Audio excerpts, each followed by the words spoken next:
कि आज हम लोग जो है, जो रिसेंट पेपर है अवेलेबल फेब मार्च 23 का, पेपर 1 2 इसको सॉल्व करें और इसमें से देखते हैं आज कितना सॉल्व हो सकता है हमसे।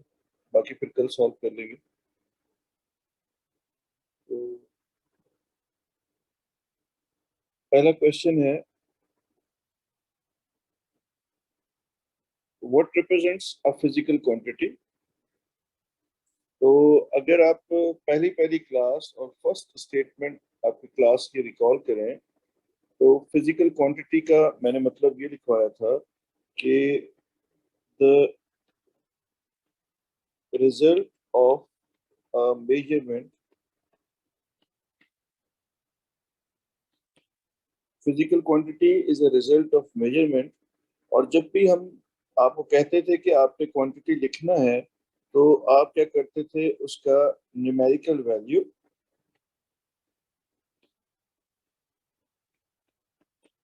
जिसको हम क्या कहते हैं, इसको हम मैग्नीट्यूड कहते हैं,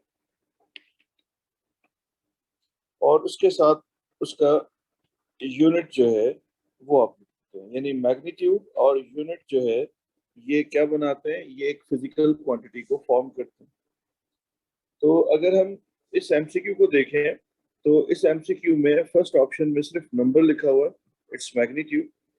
अच्छा, अगर कुछ लोगों को मैग्नीट्यूड से रिलेटेड कोई कंफ्यूजन है, अगर स्टिल, जैसे फर्ज करते हैं मैं आपको ये कहता हूँ कि जी स्पीड जो है 25 मीटर पर सेकेंड है। तो in this situation this 25 is the magnitude and meter पर सेकेंड इज द यूनिट, ये इसका यूनिट है।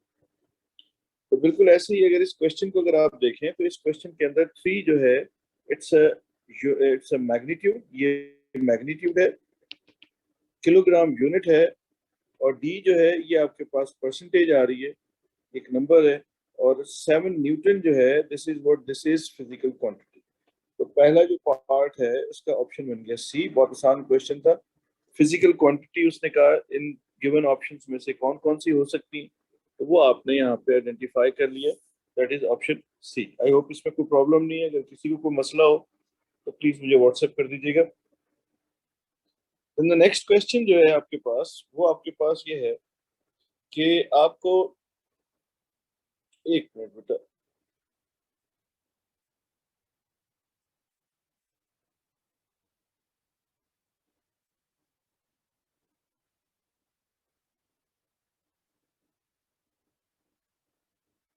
जी। तो नेक्स्ट क्वेश्चन ये है कि a relationship between the variables t and t, the relationship between the variables d and t is given by equation 1 upon t is equals to b upon under root d plus c, where b and c are constants। ये आपके पास जो है constant आ गए, b और c ये constant है। The unit of d is meter square है, और t का यूनिट जो है सेकंड है। What are the units for b and c। B और सी के आपको यूनिट्स जो हैं यहाँ पे डिफाइन करने। और ये अब मैं यहाँ पर इस इक्वेशन को एक दफ़ा यहाँ से लिख लेते हैं, उसके बाद मैं आपको ड्राइव करके दिखा देता हूँ।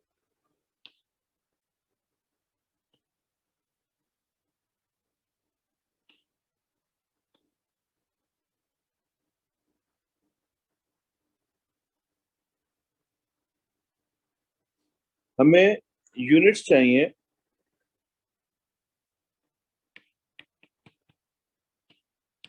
बी के, और यूनिट्स चाहिए सी के। अच्छा, ये जो इक्वेशन है ये हमारे पास होमोजीनियस इक्वेशन है। अब होमोजीनियस इक्वेशन के लिए अगेन आपको रिकॉल करना पड़ेगा। मैंने एक दफा फिर मैं यहाँ पे लिख देता हूँ, जैसे S is equal to U T plus 1/2 A T square. ये मैंने यहाँ पर एक इक्वेशन लिखी है। इस इक्वेशन में आपके पास ये तीन टर्म्स हैं, ये एस एक टर्म है, यू टी दूसरी टर्म है, और plus half A T square ये आपके पास तीसरी टर्म है। तो ये इसकी फर्स्ट टर्म, सेकंड और ये थर्ड टर्म कहना है। जब भी कोई इक्वेशन होमोजीनियस होगी तो आपको एक सेंटेंस लिखवाया गया था, वो क्या था? For each term in an expression have same units. ठीक है, तो ये जितनी भी टर्म्स हैं इन सब के यूनिट सेम होंगे। देखिए मैं इसी इक्वेशन को यहाँ पे आपको प्रूफ करके दिखा देता हूँ। s is equal to U T plus half A T square. तो अगर आप यहाँ पर s के यूनिट लिखें तो s इज डिस्प्लेसमेंट, यूनिट आ गया मीटर। u का यूनिट आ गया मीटर पर सेकेंड। टाइम का यूनिट आ गया second. 1/2 is the number. Acceleration is metre पर second square. Time square is second square. तो ये सेकंड स्क्वायर कैंसिल आउट, ये सेकंड कैंसिल आउट। तो what is left? Metre is equals to metre plus metre. तो आप देख लें यहाँ पर इस टर्म का यूनिट मीटर है, यूटी जो टर्म है इसका यूनिट भी मीटर है, और एटी स्क्वायर या हाफ एटी स्क्वायर इस टर्म का यूनिट भी मीटर है। तो इन तीनों टर्म्स के यूनिट्स को देखें तो तीनों टर्म्स के यूनिट्स हैं। जब भी कोई इक्वेशन होमोजेनियस होगी तो आपने ये कॉन्सेप्ट याद रखना है कि फॉर ईच टर्म जो भी आपके पास एक्सप्रेशन के अंदर टर्म्स हैं उन सब के यूनिट जो होंगे वो हमेशा सेम होंगे। ठीक है, तो अब बेटा वापस इस क्वेश्चन की तरफ आते हैं। अब पहले फेज में मैं 1/t और से c को कंपेयर कर लेता हूँ, आसान है। ठीक है, अब कंपेयर कैसे करेंगे, अब आपने कैसे सोचना है तो देख लें। तो units of c equal two units of 1/√t। अब बेटा यूनिट ऑफ 1/t क्या बनेगा? 1 का कोई यूनिट नहीं है, t का यूनिट सेकंड है, तो इसका मतलब s-1। तो यूनिट्स फॉर c जो है वो पर सेकंड आ गया। बिल्कुल ऐसे ही अगर आप अगेन अब आप क्या करें, इसी 1/t को b/√d से कंपेयर कर लें, या c और b को ये दोनों, ये वाली दो टर्म्स आपस में कंपेयर कर लें, या ये दो टर्म्स कर लें। तो मैं इन दो टर्म्स को कंपेयर कर लेता हूँ, दोनों ही कर सकते हैं। तो unit of 1/t is equals to b upon unit of b/√d। अच्छा, ये तो यूनिट बन गया पर सेकंड। यूनिट ऑफ b ये हमें फाइंड करना है, इसको मैंने वैसे लिख दिया, और डिनोमिनेटर में d आ गया। d का यूनिट उसने यहाँ पे बताया हुआ था, एक दफा देखना पड़ेगा, मीटर स्क्वायर। d का यूनिट उसने बताया हुआ है मीटर स्क्वायर। ठीक है, तो यहाँ पर d की जगह हमने meter square whole power 1/2। Square root का मतलब यही होता है। तो बेटा ये आपके पास ये 2 और ये स्क्वायर कैंसिल आउट हो गया। उसके बाद इस मीटर को यहाँ भेज देते हैं, तो ये बन जाएगा meter per second is equal to unit of B.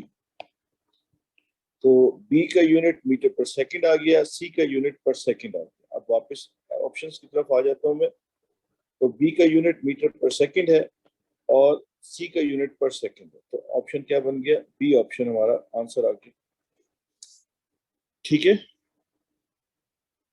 उसके बाद नेक्स्ट क्वेश्चन है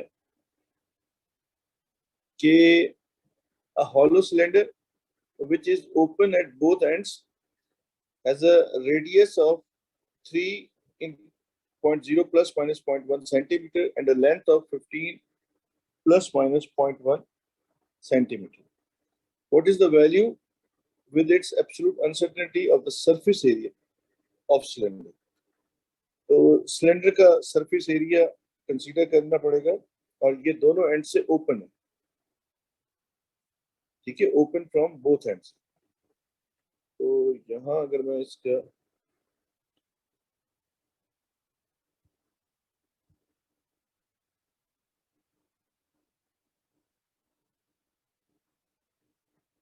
ये दोनों एंड से ओपन है, और इसका जो रेडियस है वो आर है, अब इसका अगर आप सरफेस एरिया सोचें तो इसका सरफेस एरिया क्या बनेगा, 2πr इंटू r।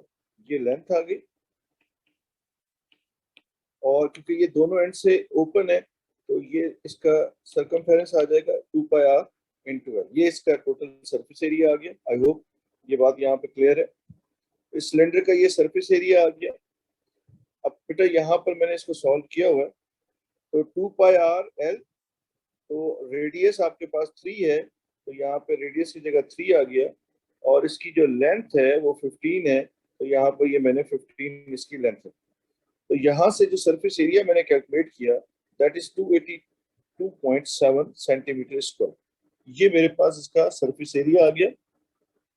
अब बेटा वी नो दैट, अब ये हमारे पास इक्वेशन है। अगेन मैं यहाँ पर एक दफा लिख के दिखा देता हूँ आपको कि हमारे पास जो सरफेस एरिया है that is equal to 2πr into l।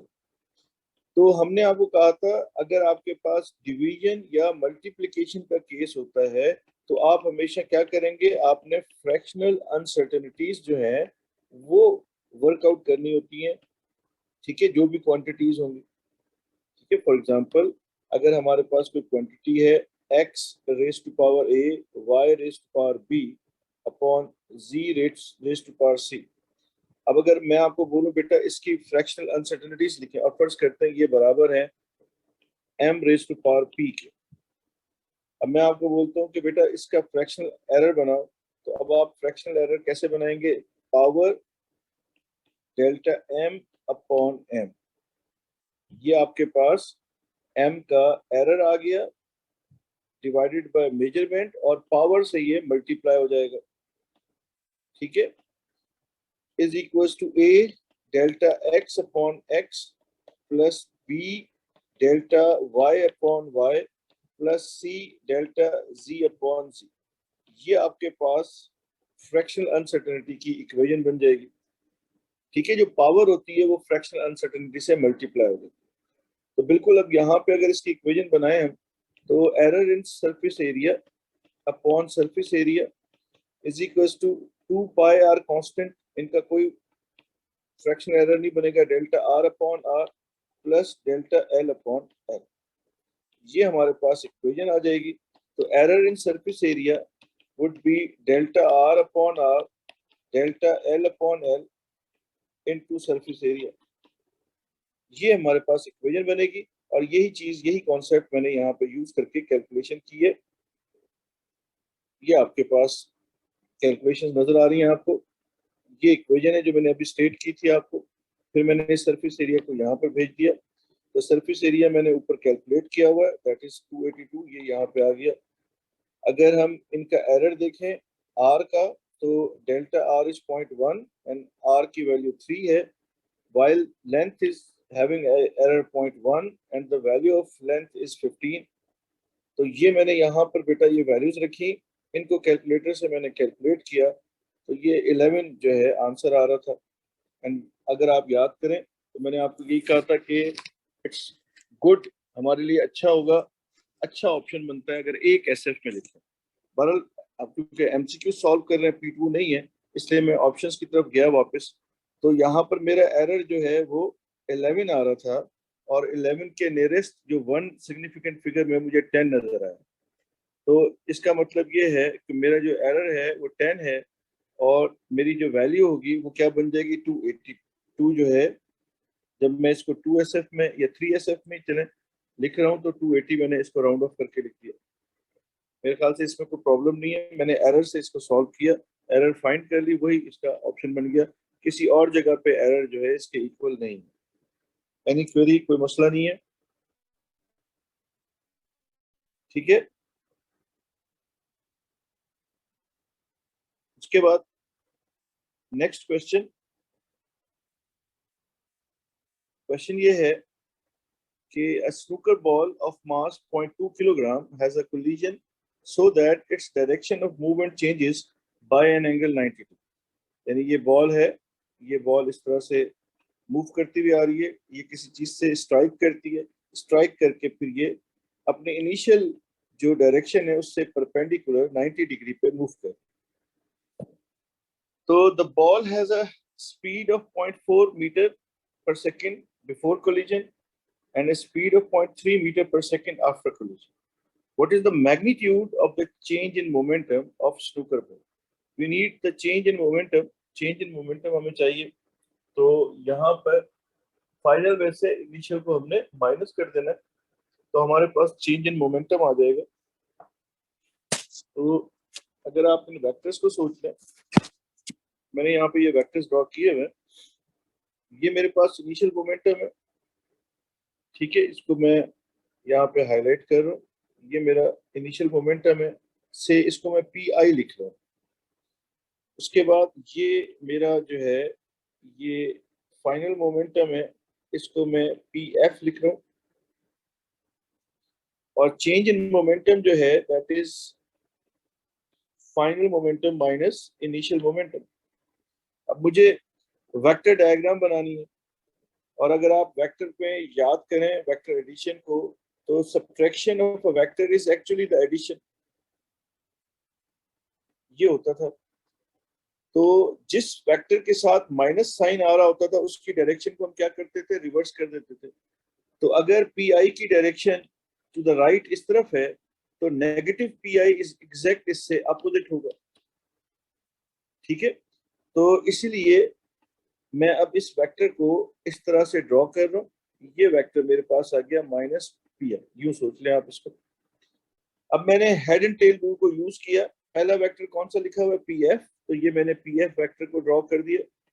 On the head of P F final momentum के ऊपर हेड पे मैंने इनिशियल मोमेंटम को प्लेस किया, और this is minus P I vector, ये डायरेक्शन मैंने रिवर्स कर दी है, तो मैंने मुझे no need to I put that negative sign, मैंने डायरेक्शन रिवर्स कर दी। तो ये मेरा नेगेटिव पी आई है, ये इनिशियल पी आई है हेड टू टेल रूल से। उसके बाद रिजल्टेंट कैसे फाइंड करते थे हम, जो रिजल्टेंट है in this case that is change in momentum, तो ये आपके पास चेंज इन मोमेंटम है। तो याद करें क्या कहते थे हम, from the tail of first vector to the head of last vector, draw a line segment,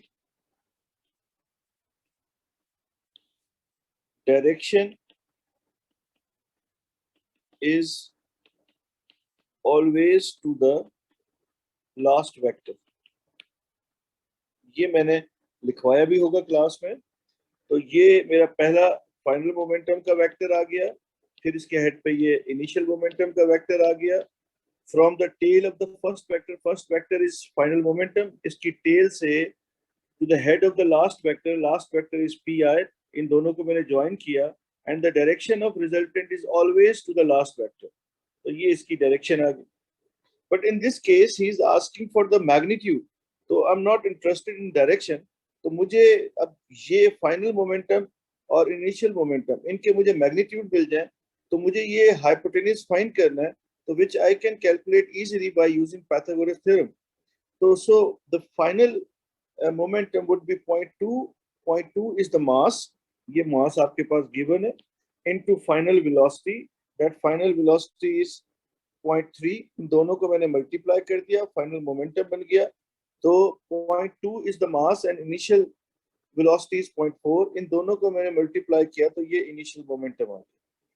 तो अब मैंने perpendicular square plus base square whole upon under root is equals to change in momentum, ये मेरे पास जो है equation बन जाएगी Pythagoras theorem से।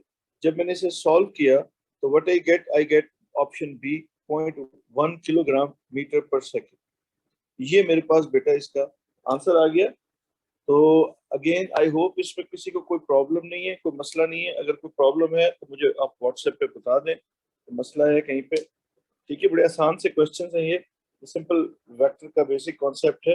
आई होप इसमें हमें कोई प्रॉब्लम नहीं है, ठीक है ना। Then the next one, a ball is kicked upwards at an angle of 45 degree to the horizontal ground. After a short flight, the ball returns to the ground. It may be assumed that air resistance is negligible. What is never zero during the flight of the ball. तो ये projectile का एक question है, और इस projectile के question को अगर हम यहाँ पर सोचें तो यहाँ पर हम इसके लिए कुछ और वेक्टर्स ऐड कर देते हैं। ये हमारी इनिशियल वेलोसिटी u है, ये हमारा वेलोसिटी का वेक्टर uy है, एंड दिस इज ux। तो जब ये पॉइंट A है और ये पॉइंट B है और ये लैंडिंग पॉइंट C है, तो B इज मैक्सिमम हाइट। जब प्रोजेक्टाइल मैक्सिमम हाइट पे पहुंचता है तो उसकी वर्टिकल वेलोसिटी 0 होती है और हॉरिजॉन्टल वेलोसिटी जो है वो 0 नहीं होती। हॉरिजॉन्टल वेलोसिटी प्रोजेक्टाइल की आप याद करें किसी भी जगह पे 0 नहीं होती, ठीक है। और दूसरी एक क्वांटिटी जो कहीं भी 0 नहीं होगी वो इसका एक्सेलरेशन है, ठीक है, वर्टिकल एक्सेलरेशन। ये जो इसका वर्टिकल एक्सेलरेशन है ए वाई, दैट इज -g।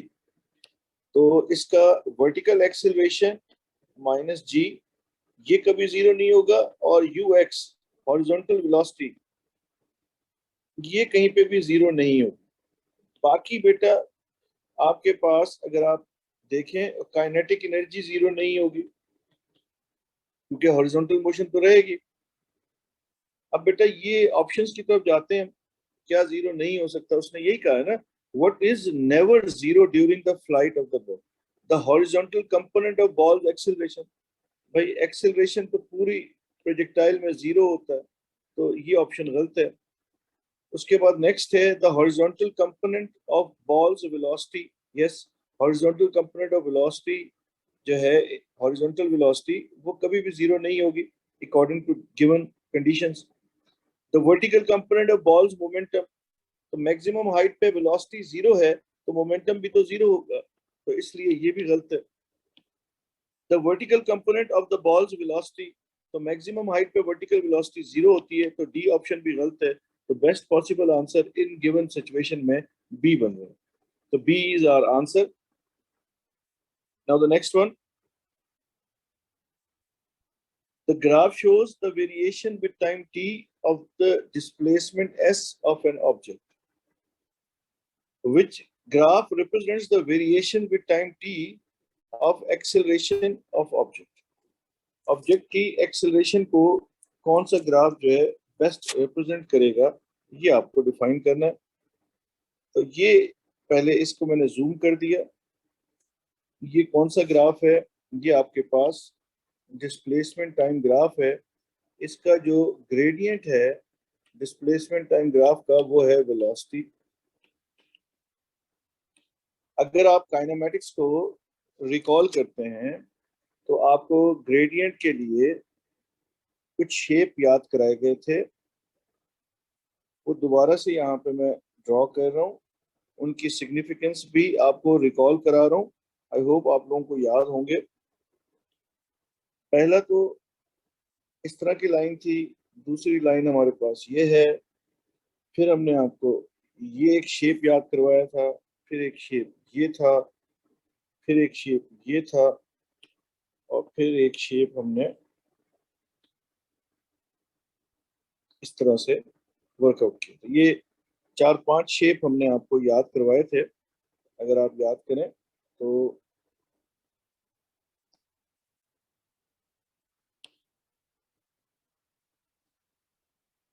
पहले वाले केस में everyone knows G stands for gradient, gradient is 0, ठीक है। फिर सेकंड वाले केस में मैंने आपको ये कहा था कि जो आपके पास ये एंगल है, that angle is theta, that is less than 90 degree से लेस है, तो आपका जो ग्रेडियंट होगा वो पॉजिटिव कांस्टेंट है।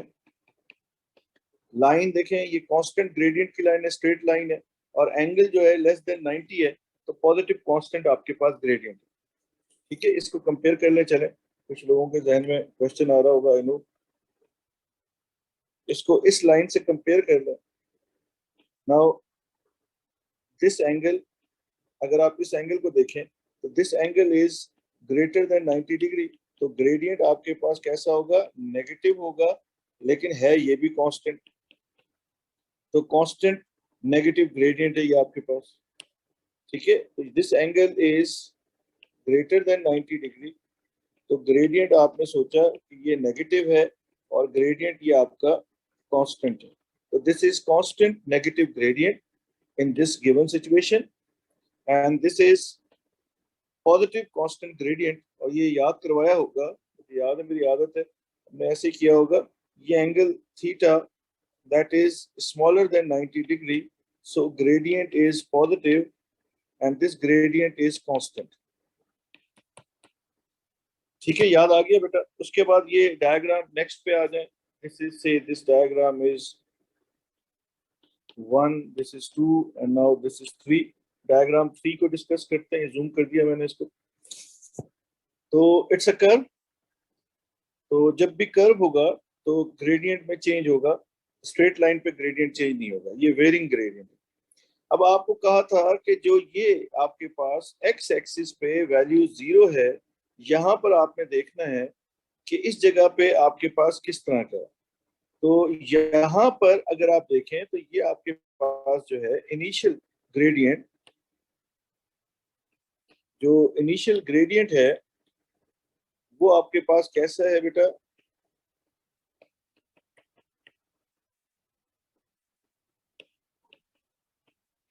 ये आपके पास 0 है इनिशियल ग्रेडियंट। ये देखो ना हॉरिजॉन्टल लाइन है बेटा, ये हॉरिजॉन्टल लाइन है। तो इनिशियल ग्रेडियंट जो है आपके पास, ये आपके पास यहाँ पे मैं इसको हाईलाइट कर रहा हूँ, ये आप देखें ये हॉरिजॉन्टल लाइन है, हॉरिजॉन्टल लाइन का ग्रेडियंट 0 होता है, अभी हमने यहाँ लिखा है, ठीक है। तो ये हमारे पास जो है इनिशियल ग्रेडियंट जो है यहाँ पे 0 है।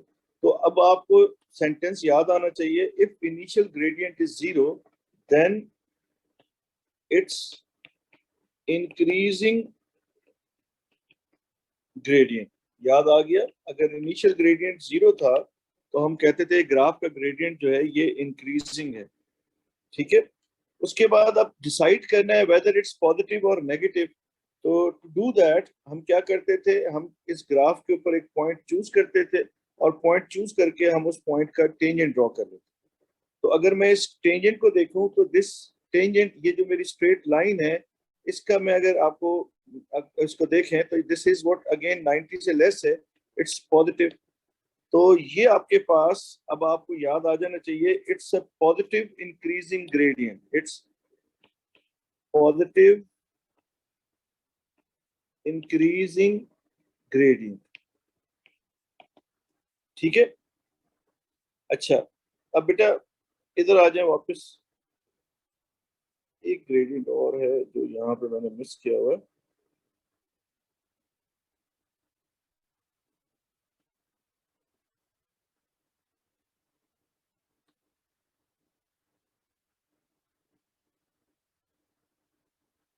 ठीक है, अब इस वाले स्लोप को देखें तो इसमें यहाँ पर शुरू में देखें, दिस वन हाईलाइट कर रहा हूँ, ये अगेन हॉरिजॉन्टल है। तो एक्स एक्सिस जहाँ पे 0 है उस जगह पे आप टेंजेंट ड्रॉ करके देखें, अगर वो टेंजेंट हॉरिजॉन्टल बन रहा है तो इसका मतलब इनिशियल स्लोप 0 है।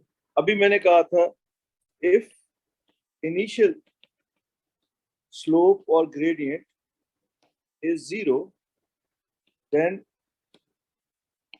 इट्स इंक्रीजिंग स्लोप और इंक्रीजिंग ग्रेडियंट। तो ये आपके पास इंक्रीजिंग ग्रेडियंट है जो इस वक्त मैंने ड्रॉ किया हुआ है।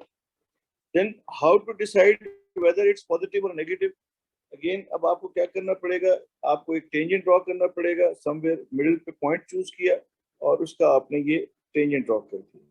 तो अगर आप इस टेंजेंट को देखें तो दिस टेंजेंट, इस टेंजेंट का अगर आप, मैं इसको एंगल की टर्म्स में आपको दोबारा याद कर रहा हूँ, तो ये एंगल जो है दिस इज मोर देन 90, तो इट्स नेगेटिव, तो ये आपके पास नेगेटिव है। तो कैसा ग्रेडियंट आ गया ये, इट्स नेगेटिव इंक्रीजिंग ग्रेडियंट, ठीक है। तो अब आ जाए इधर नंबर 4 पे आ जाए। अच्छा, ये दोनों एक जैसी हैं, इस पे आ जाए तो इनिशियली एक्स एक्सिस पे देखें, ये 0 पे। अगर आप इस पॉइंट का टेंजेंट ड्रॉ करें तो इट्स वर्टिकल लाइन ऑलमोस्ट, ये स्ट्रेट लाइन आपको कैसा नजर आ रहा है, ये हॉरिजॉन्टल नहीं है। इसका मतलब इनिशियल स्लोप इज नॉट 0। तो initial slope is not 0। When that happens, it's decreasing slope. अगर इनिशियल स्लोप 0 है तो इंक्रीजिंग, और अगर इनिशियल स्लोप 0 नहीं है तो डिक्रीजिंग ग्रेडियंट हो गई है। ये कर्व को ऐसे याद रखना है आपने। उसके बाद बेटा अगेन एक पॉइंट पिक करो और टेंजेंट ड्रॉ कर दो। तो अगर आप इस टेंजेंट के टर्म्स में इसको देखो, मैं यहाँ पर इस ब्लैक वाले यानी इस टेंजेंट के लिए मैंने ये एक हॉरिजॉन्टल, ताकि एंगल आपको समझ में आ सके, तो this angle is less than 90, तो इट्स पॉजिटिव। तो ये कैसा ग्राफ है, इट्स पॉजिटिव डिक्रीजिंग ग्रेडियंट। ठीक है, उसके बाद बेटा इधर आ जाए तो initial slope is not 0। Again अगर आप ये एक्स पे 0 है, दिस इज द पॉइंट, यहाँ टेंजेंट ड्रॉ करें तो ये आपके पास टेंजेंट आपको बता रहा है इनिशियल स्लोप 0 नहीं है, तो इसका मतलब ये डिक्रीजिंग जो है, ये आपके पास डिक्रीजिंग स्लोप है। अब ये डिसाइड करना है कि वेदर इट्स पॉजिटिव और नेगेटिव। तो फॉर दैट मैंने यहाँ से एक पॉइंट पिक किया और एक टेंजेंट ड्रॉ कर दिया। तो अगर आप इस एंगल को देखें एक्स एक्सिस से, तो this angle is more than 90, तो इसका मतलब इट्स नेगेटिव। तो इट्स नेगेटिव डिक्रीजिंग स्लोप। तो ये 3-4 बेसिक शेप हैं, ये तो सबको पता होता है। ये 0 है हॉरिजॉन्टल वाला, तो ये 4 शेप बड़े बेसिक हैं, पॉजिटिव इंक्रीज, पॉजिटिव डिक्रीज, ठीक है, और नेगेटिव इंक्रीज, नेगेटिव डिक्रीज और कांस्टेंट ग्रेडियंट। कोई मसला इसमें भाई अगर है तो प्लीज मुझे व्हाट्सएप कर दें।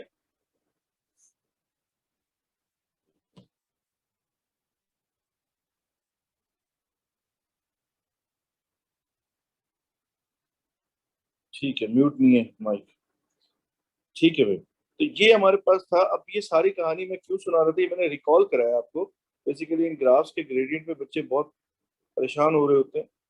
तो ये डिस्प्लेसमेंट टाइम ग्राफ है, इसका ग्रेडियंट आपके पास वेलोसिटी है, और ये कैसा ग्रेडियंट है, इट्स पॉजिटिव। ये ग्रेडियंट आप देखो, ये एंगल लेस देन 90 है, तो ये पॉजिटिव कांस्टेंट ग्रेडियंट है, और ग्रेडियंट किसके इक्वल है, वेलोसिटी के। तो ये जो ग्राफ शो कर रहा है, ये शो कर रहा है positive constant velocity. Positive constant velocity को ये ग्राफ शो कर रहा है, ये जो मैंने हाईलाइट किया हुआ कुछ।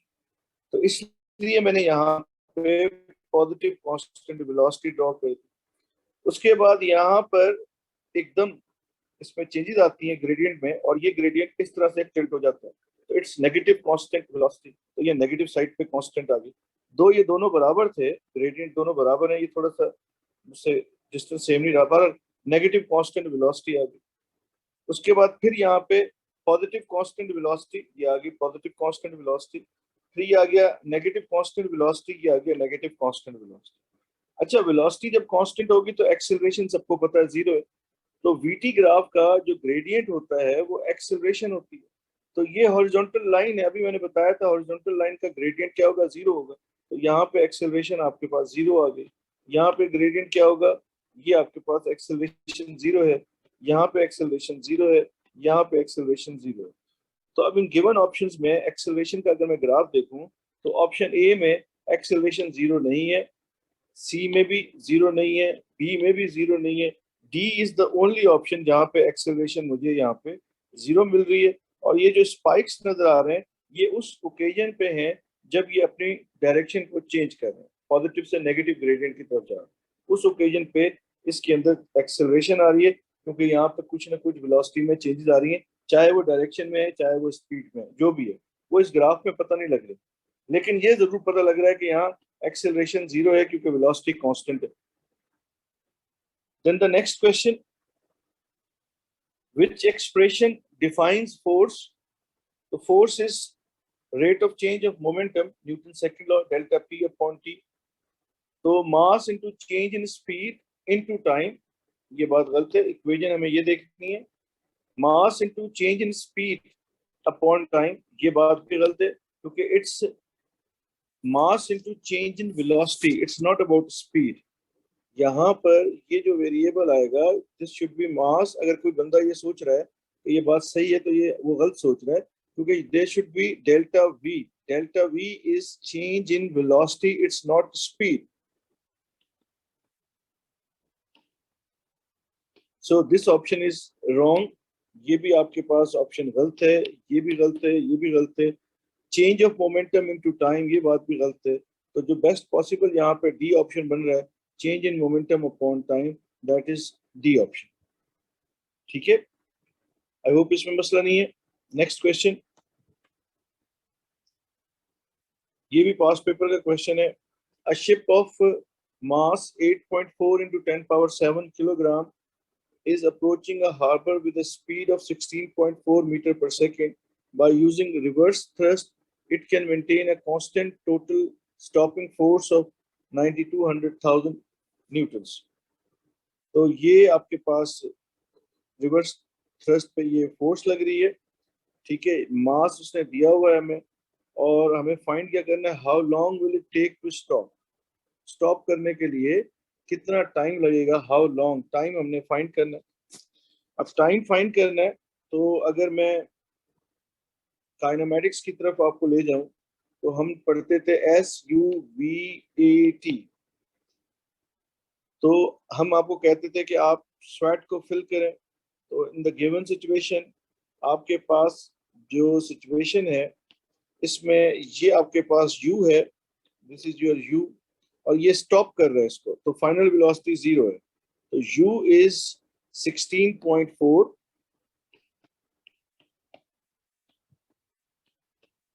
V is 0। ठीक है, we need that time. Displacement के बारे में हमें कुछ भी इंफॉर्मेशन नहीं दी, तो अल्टीमेटली वो इक्वेशन जिसको हम कहते थे displacement eliminated equation, that was V is equals to U plus AT. Now we got that V, that is 0, U is 16.4. Now the problem is ये एक्सेलरेशन मेरे पास नहीं है, तो मुझे इस एक्सेलरेशन को फाइंड करना पड़ेगा।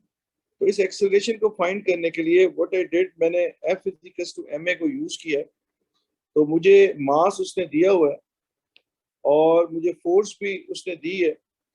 अब क्योंकि ये फोर्स डिसेलरेटिंग फोर्स है, दैट्स व्हाई मैंने माइनस साइन यहाँ पे पुट कर दिया।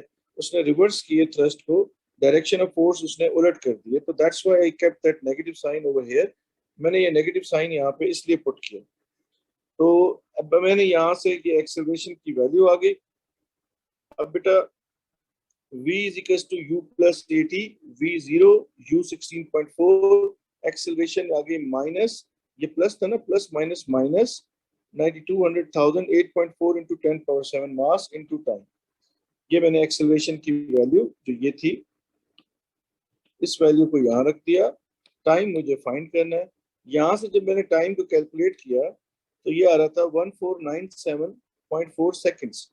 तो यहाँ पर ऐसा कुछ भी ऑप्शन सेकंड में गिवन नहीं था। देन व्हाट आई डिड, मैंने 60 पे डिवाइड करके देखा, क्योंकि मुझे यहाँ पे ऑप्शन मिनट्स में नजर आया, तो आई थॉट कि ये हो सकता है कि मिनट्स वाला ऑप्शन हो, तो इसलिए मैंने इसको 60 पे डिवाइड किया। तो ये मेरे पास 24.96 मिनट्स आ रहा है। तो टू सिग्निफिकेंट फिगर्स में क्या बन जाएगा, 25 मिनट्स। तो सी इज माई आंसर। तो इसमें मेरा आंसर बन गया ऑप्शन सी। ठीक है, तो हमने इसको सॉल्व किया, और इसमें जो उसने कहा था how long this would take, मैंने वो टाइम फाइंड कर लिया, 25 minutes. Then the next question, a velocity time graph of 4 different objects are shown. Which graph represents an object falling from rest through a long distance in Earth atmosphere? तो अर्थ का atmosphere में वो fall कर रहा है from rest from a long distance. तो अब ये बड़े हिंट हैं, अगर आप इसको सोचें तो इसमें आपके लिए जो हिडन इंफॉर्मेशन है स्टेटमेंट्स में, तो अर्थ एटमॉस्फेयर, जब वो ये बात करता है कि ये अर्थ का एटमॉस्फेयर है, तो इसका मतलब ये है कि एयर रेजिस्टेंस जो है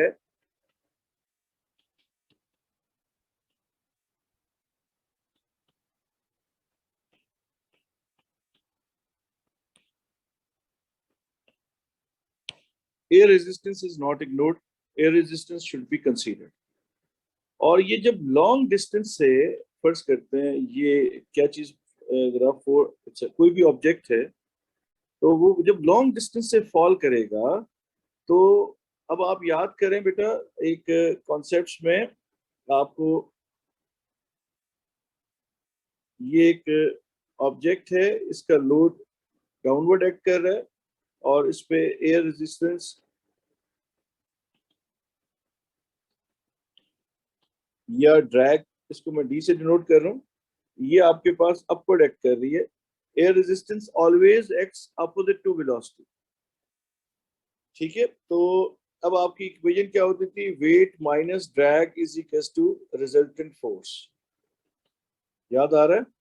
अब जैसे जैसे इसमें एक और चीज भी थी, वो क्या था, drag force is direct proportional with speed square, यानी एयर रेजिस्टेंस जो है स्पीड स्क्वायर के साथ क्या है, वो डायरेक्ट प्रोपोर्शनेट करेगा।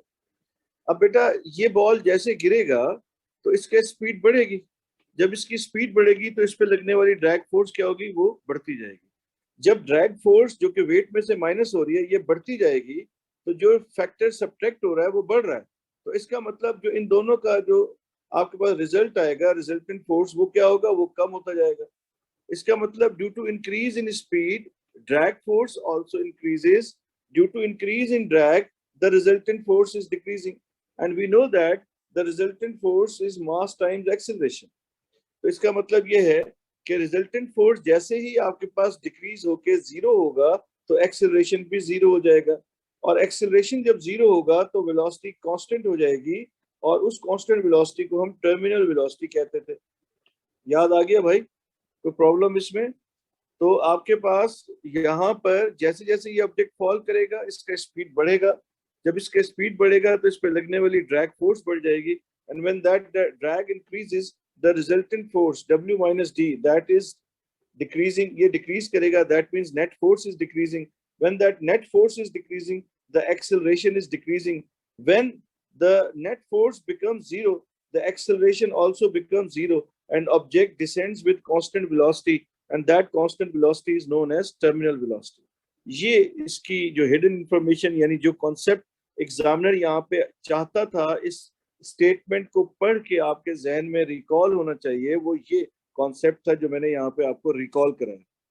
अब आपको पता है कि जैसे जब ये फॉल करेगा तो इसका एक्सेलरेशन तो कांस्टेंट होगा नहीं, तो इसलिए ए तो हो नहीं सकता, ठीक है। यहाँ पर एक्सेलरेशन जीरो है, तो ये भी नहीं हो सकता, ठीक है, ये भी गलत है, ये भी नहीं है। यहाँ पर एक्सेलरेशन कांस्टेंट है, एक्सेलरेशन कांस्टेंट नहीं रहेगा, नॉन यूनिफॉर्म होगा।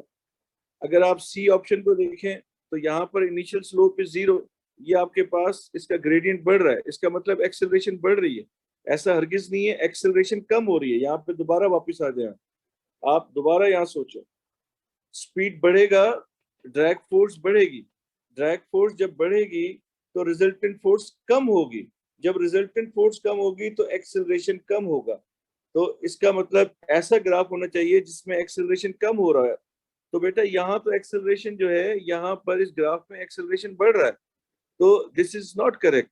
तो इस ग्राफ को देखें अगर आप, तो यहाँ पर ये एक्सेलरेशन कम होते होते इस जगह पे एक्सेलरेशन क्या हो रहा है, इस जगह पे यहाँ पर एक्सेलरेशन मिनिमम हो गया, यानी अप्रोक्सीमेट जीरो हो गया, तो एक्सेलरेशन डिक्रीज कर रहा है। तो D is your best possible answer. तो ये आपके पास, वैसे भी आपको ये ग्राफ याद होता है टर्मिनल वेलोसिटी वाला, अगर किसी को भूला हुआ था तो मैंने ये थोड़ा सा रिकॉल कराने की कोशिश की है। आई होप ये बात याद रहेगी। The next one is which statement about collisions is correct? तो kinetic energy is conserved in all collisions? नहीं। अगर याद करें, there are two types of collision, दो तरह के collisions आपको पढ़ाए गए हैं। एक collision था इलास्टिक collision,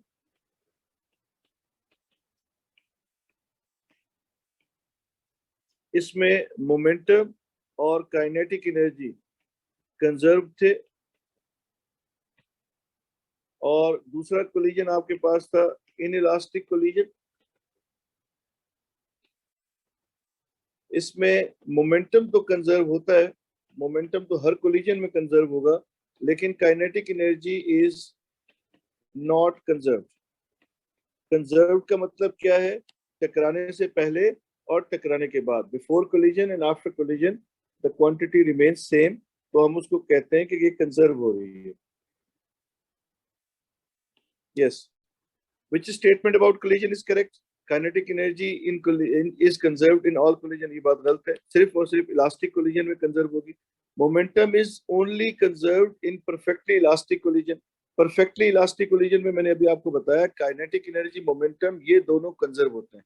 इज ओनली, ये बात ओनली की वजह से ये बात गलत हो गई है, ये बी ऑप्शन भी गलत हो गया।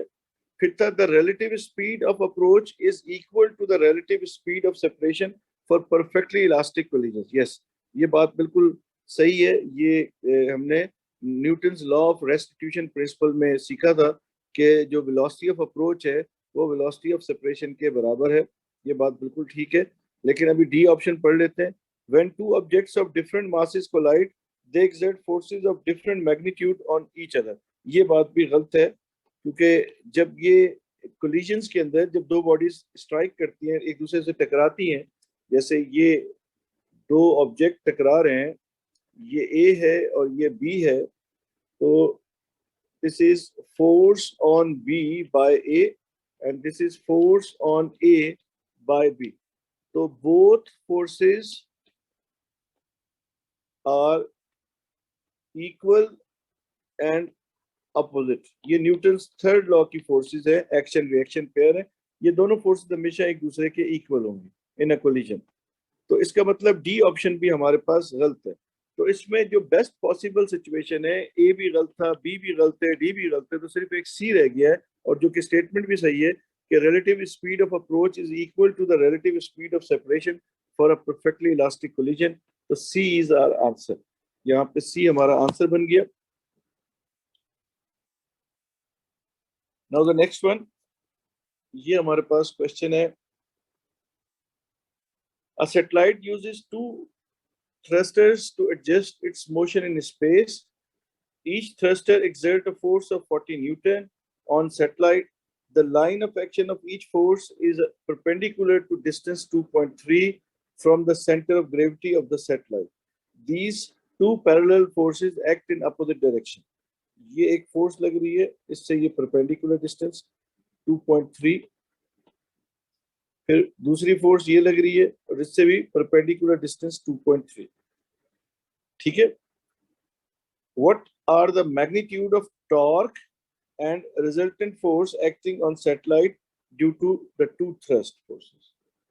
तो सबसे पहले मैंने फोर्सेस को सोचा था, तो क्योंकि ये वर्टिकल एक्सिस पे फोर्सेस उसने शो की हुई है, तो इसलिए आई थॉट वर्टिकल को ही मैंने कंसीडर कर लिया, हॉरिजॉन्टल तो यहाँ है ही नहीं। तो sum of upward forces must be equal to sum of downward forces. ये इक्विलिब्रियम की एक कंडीशन है कि जितनी भी फोर्सेस एक्ट करेंगी उन सबका सम जीरो होगा, तो उस वक्त वो बॉडी इक्विलिब्रियम में होगी, फर्स्ट कंडीशन को जस्टिफाई करेगी।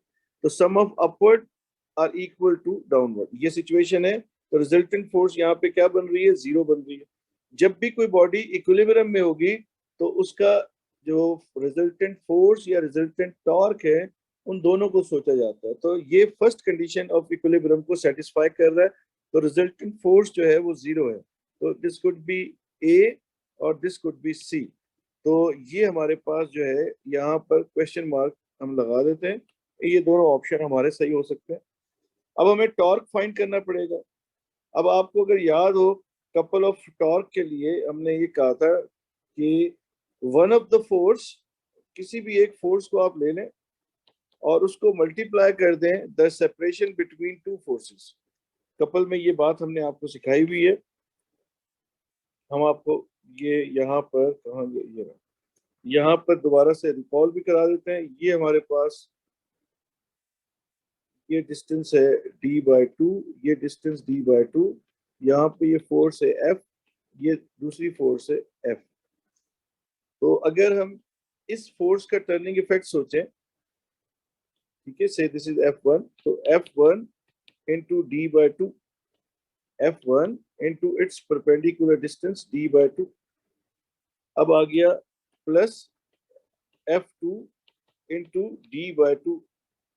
अब F1 और F2 मैग्नीट्यूड में बराबर हैं F के, तो F1 की जगह F आ गया d/2, F2 की जगह भी F आ गया d/2, तो एफ डी कॉमन ले लें, यहाँ रह गया 1/2, यहाँ रह गया 1/2, हाफ और हाफ ऐड होके 1 हो जाएगा, तो एफ डी आपके पास आंसर आ गया। यानी one of the force multiplied by perpendicular distance d/2 plus d/2 is this whole distance d, दो फोर्सेस के दरमियान परपेंडिकुलर डिस्टेंस। तो यहाँ पर भी तो ऐसे ही कुछ करना पड़ेगा इस सिचुएशन में। तो मैंने टॉर्क ऐसे ही फाइंड किया, one of the force is 40 into perpendicular distance between the two forces, तो 2 into 2.3, या आप इसको 2.3 प्लस 2.3 कर लें, बात एक ही है। तो ये मैंने डी 2 into 2.3 कर दिया, इसको जब मैंने कैलकुलेट किया तो ये 184 आ रहा है।